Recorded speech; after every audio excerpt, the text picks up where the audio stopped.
Assalamualaikum warahmatullahi wabarakatuh. Halo mahasiswa semua, kita ketemu lagi di mata kuliah analisis dan interpretasi peta. Nah, untuk kali ini kita akan membahas yang namanya hierarki dan tren. Ya, jadi ini masih dalam satu topik bahasan tentang susunan keruangan yang bagian ketiga. Khususnya kita akan bahas tentang hierarki dan tren.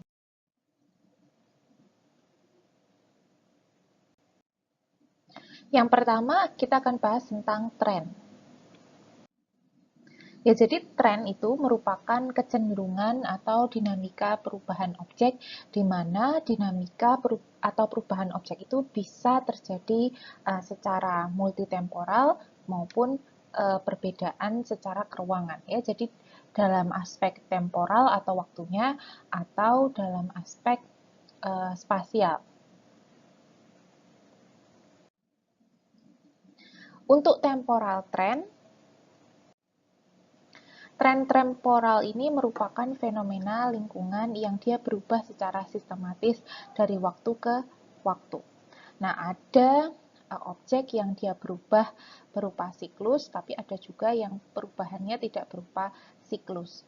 Artinya kalau perubahannya secara siklus, berarti objek ya misalnya dari kondisi A, kemudian dia berubah ke kondisi B, C, D, E, kemudian dia kembali lagi ke A, ya, untuk yang siklus.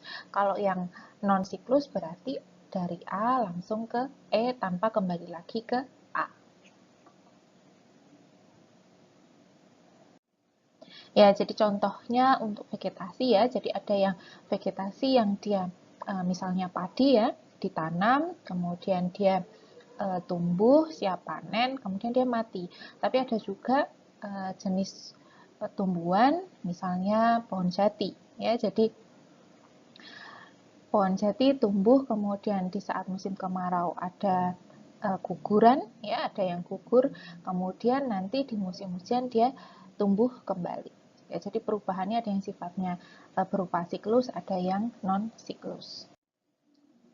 Kemudian untuk spatial trend, nah, di sini ada penjelasan ya. Jadi spatial trend konsep ini is very useful in order to depict the systematic variation of the phenomenon concerned over a region based on geographical location. Ya, jadi konsep tren spasial ini sangat berguna atau bermanfaat untuk menjelaskan variasi satu fenomena pada satu wilayah secara sistematis. Jadi sebuah pola objek juga bisa berubah secara sistematis dari satu lokasi ke lokasi yang lain sehubungan dengan semua karakteristik pola ruang. Di mana perbedaan atau perubahan satu fenomena secara keruangan ini itu dipengaruhi oleh kondisi lingkungan.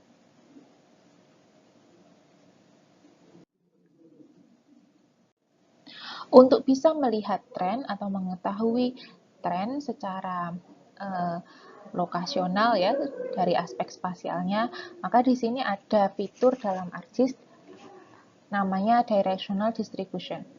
Menggunakan elips ya untuk bisa mendefinisikan atau menjelaskan adanya tren sebaran satu fenomena. Jadi tren sekumpulan titik ini ditentukan berdasarkan pembuatan elips yang merupakan perwakilan dari sebaran titik. Di mana nilai titik tengahnya ini adalah nilai rata-rata dan jari-jarinya itu merupakan standar deviasi dari koordinat titik fenomena. Dan elips ini, elips yang dihasilkan, dia menunjukkan arah kecenderungan sebaran dari titik. Nah, ini adalah contoh ya bagaimana tren itu diaplikasikan untuk melihat sebaran, kalau ini sebaran kerang ya.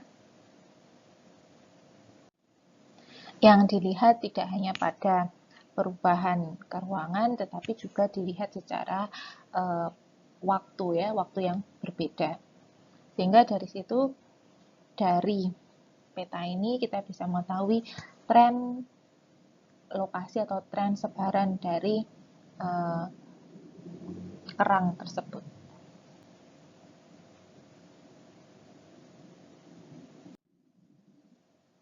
Ini juga sama ya, jadi aplikasi dari tren di mana warna yang bergradasi ini menunjukkan spatial distribution. Distribusi spasial permukiman atau perkumpulan komunitas yang berbeda dari negara yang berbeda dalam satu wilayah.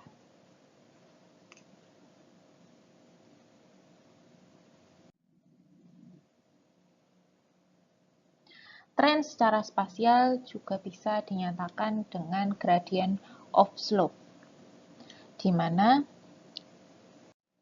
ada bentuk lereng yang relatif konstan, ada yang bentuknya konveks ya, cembung, ada yang bentuk lerengnya relatif cekung atau konkav. Ya, ini ada ilustrasi ya beberapa bentuk lereng yang menyatakan juga atau bisa juga menyatakan tren dari satu fenomena ya. Dalam hal ini adalah fenomena ketinggian wilayah.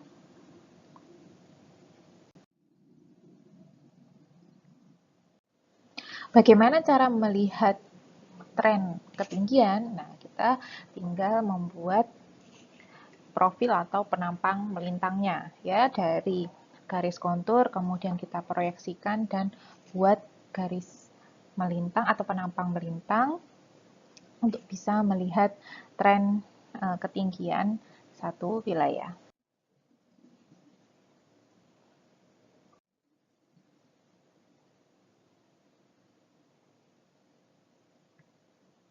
Jadi tren spasial biasanya menggunakan istilah konstan, cembung, atau cekung untuk menggambarkan bentuk profil permukaan tanah. Di mana data yang kita perlukan adalah garis kontur. Ya, jadi garis kontur diperlukan untuk bisa mengidentifikasi bentuk medannya.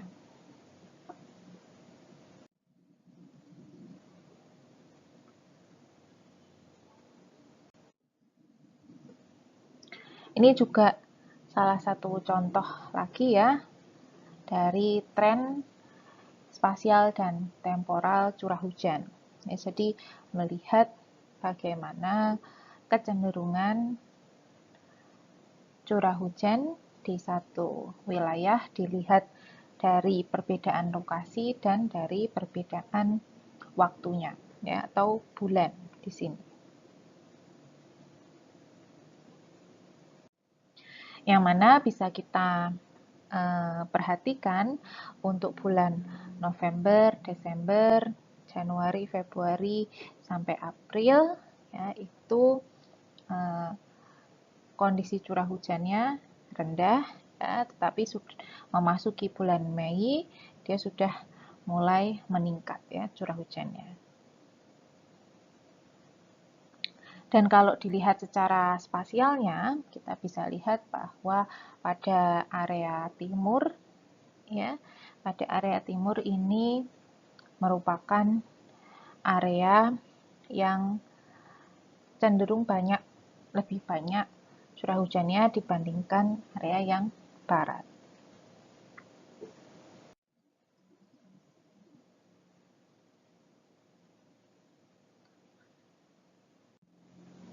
Ada juga aplikasi lain ya tentang tren. Nah, kalau di sini adalah pada kasus polusi udara ya atau pencemaran udara akibat pabrik ya, emisi pabrik.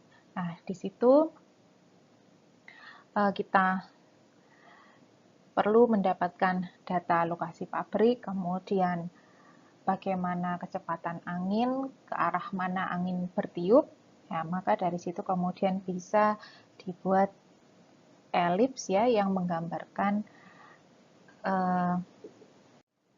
area mana yang akan mendapatkan polusi banyak dan area mana yang mendapatkan relatif sedikit polusinya.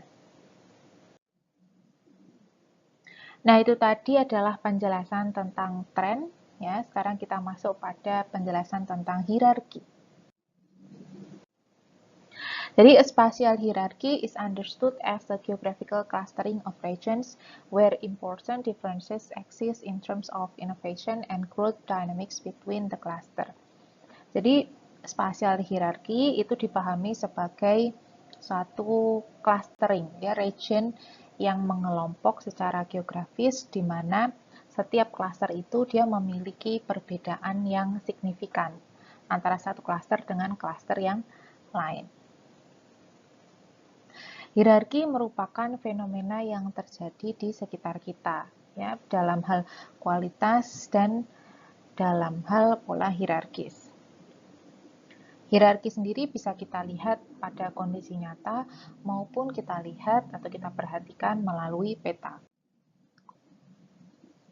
Di sini adalah contoh spasial hierarki dari adanya kondisi teknologi dan juga perkembangan ekonomi di Eropa. Ya, di sini jadi ada 4 hierarki. Kita lihat hierarki pertama sampai hierarki yang keempat.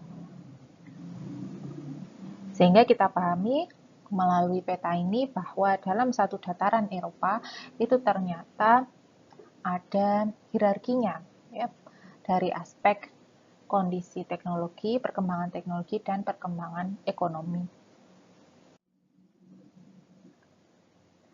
Nah, dari situ juga kita bisa komparasikan atau bisa kita lihat juga dari kondisi nyata, ya. Misalnya dari gambar ini, di bagian kiri, ya, itu merupakan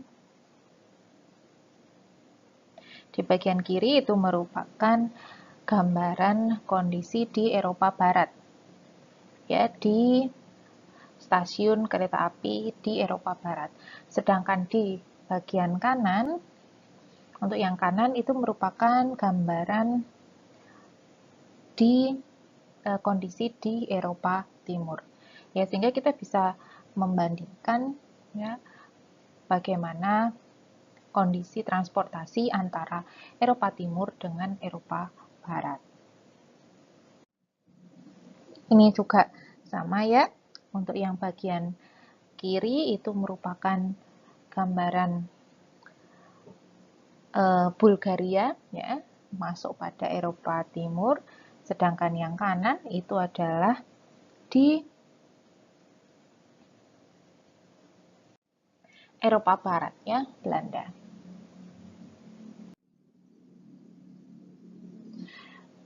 Nah, ini juga ilustrasi untuk menggambarkan adanya hierarki, ya, dalam, kalau ini cakupannya global, ya, berkaitan dengan World Happiness Index, berkaitan dengan indeks kebahagiaan di seluruh negara.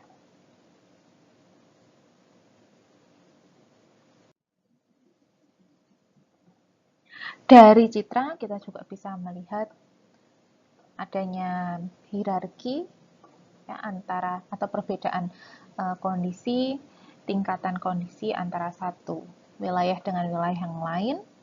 Ya.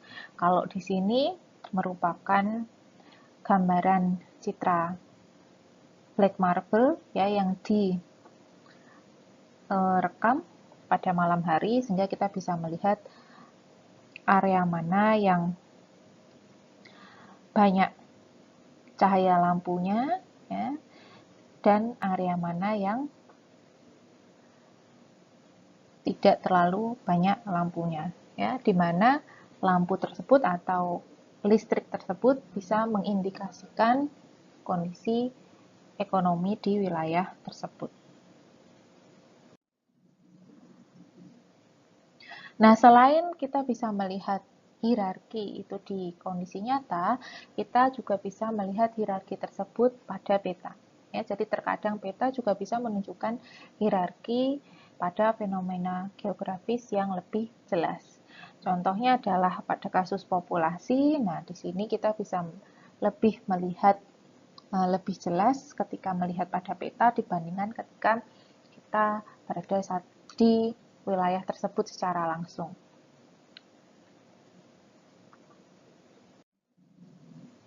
Ya. Jadi terkadang hierarki lebih jelas nampak pada lingkungan daripada pada peta. Misalnya, sebuah peta bisa menunjukkan semua jalan sebagai garis merah tipis ya, karena ada faktor generalisasi. Namun, pada kenyataannya, jalan itu juga ada hierarkinya, ada tingkatannya. Mulai dari jalur kerikil hingga ke jalan yang utama. Ya, jadi kita bisa kadang melihat satu hierarki itu di kondisi nyata, di lapangan, tapi kadang juga akan lebih mudah bagi kita untuk melihat adanya tingkatan di peta. Contoh lainnya dari adanya tingkatan dari fenomena geografis,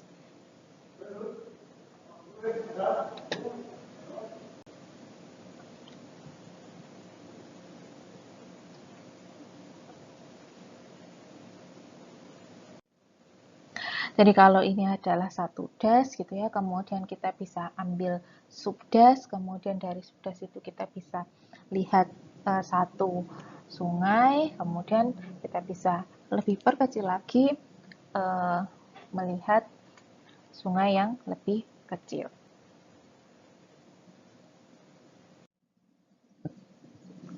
Nah, untuk penentuan hierarki untuk jaringan itu ada beberapa metode untuk menganalisis struktur hierarki jaringan.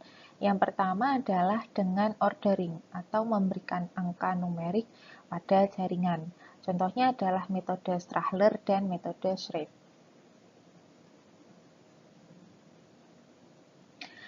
Nah, jadi yang di kiri ini adalah metode Strahler. Untuk yang di kanan, yang B itu adalah metode Schreve. Ya, jadi bagaimana pemberian orde atau pemberian angka untuk menentukan hierarki. Untuk metode Strahler, ya jadi yang paling kecil itu diberi angka 1, kemudian gabungan antara 1 dan 1 menghasilkan orde 2,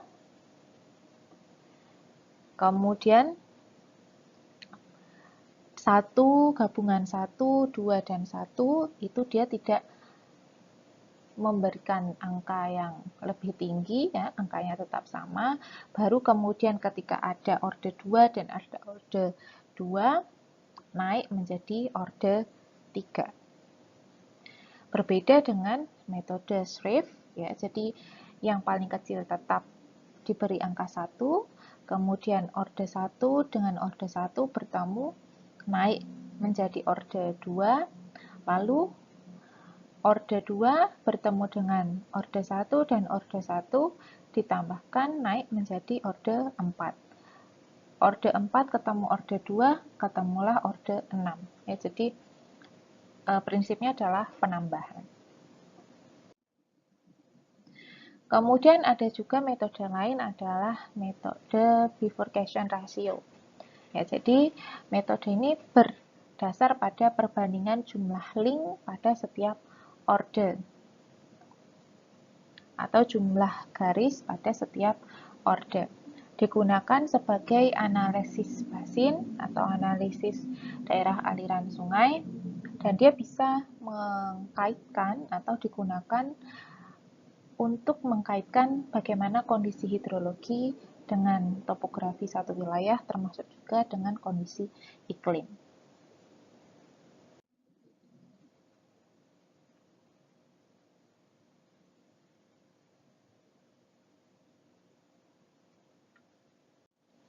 Caranya seperti apa? Yang pertama adalah kita perlu mengidentifikasi orde dari setiap link atau dari setiap segmen atau setiap garis.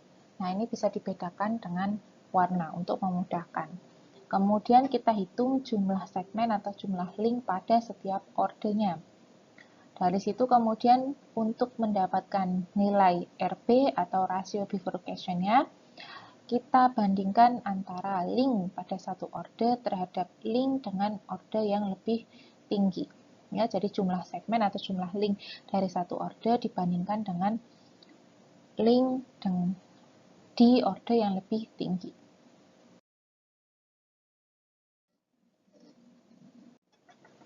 Nah, contohnya di sini, setelah kita yang pertama adalah menentukan order pada setiap link atau pada setiap segmen, kemudian kita hitung ya. Jadi stream order pertama itu jumlahnya berapa, stream order kedua jumlahnya berapa, dan seterusnya. Dari situ kemudian tinggal dibagi sesuai dengan rumus yang tadi. 24 dibagi 7 ketemu 3,4, 7 bagi 2 ketemu 3,5, 2 bagi 1 ketemu 2. Kemudian tinggal dibuat atau dihitung rata-ratanya. Ketemulah 2,97 untuk kasus contoh ini. Nah, di situ kemudian diketahui ya bahwa untuk nilai RB 2 itu menunjukkan area yang datar, sedangkan untuk rasio bifurcation-nya antara 3 sampai 4 itu untuk area yang bergunung. Nah, kemudian bisa dianalisis lebih lanjut bahwa semakin tinggi nilai rasio bifurcation-nya itu maka akan semakin cepat waktu yang diperlukan untuk aliran mencapai outlet atau mencapai akhir dari sungai. Sehingga juga lebih banyak aliran puncak, nah, di mana nanti implikasinya adalah pada area tersebut menjadi lebih rawan terjadi banjir.